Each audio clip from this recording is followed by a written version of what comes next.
start off Juneteenth, baby. You gotta loosen up, get together, and do that lion dance every single time.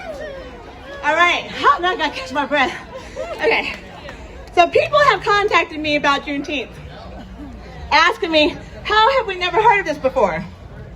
It's incredible how we as a collective have accepted the story of Black people just being freed by white folks. We just all went about our day. Thank you very much. The time was real. Of course, that's not the right narrative. We didn't just fight for our dignity.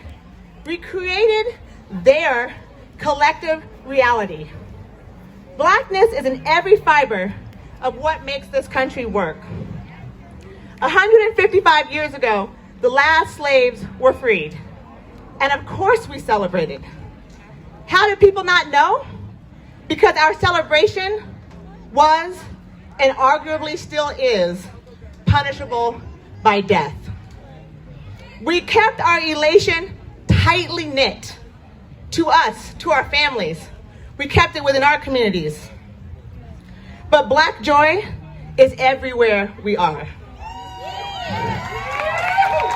As we bring Juneteenth from a little town in Brazoria County, Texas, to a national scene, let's remember that this is ours.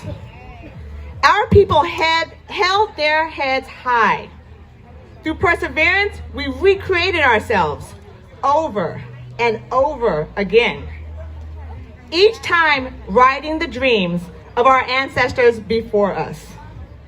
Laughter is in our spirit. Resilience isn't reactionary for us. It's literally in our DNA. We built this. We've allowed white supremacy to tell us how we can feel, how we can breathe, when we can breathe, how we celebrate our survival, how we walk in and out of doors, how we will get a job, how we will look, how we will talk. It's time for us to stop asking.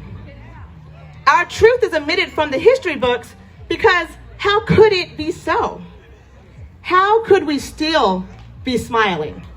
How can we still be laughing?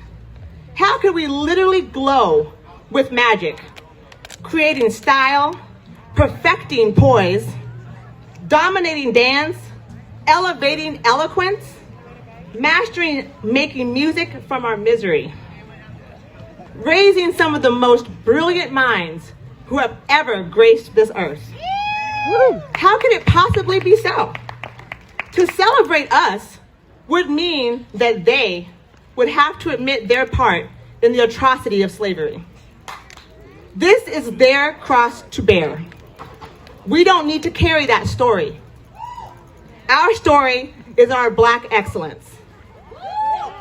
At this time, we have to focus. It's 2020.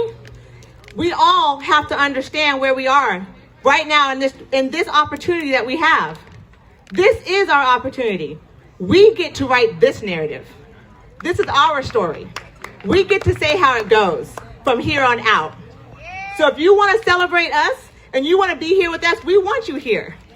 But it's our time to lead.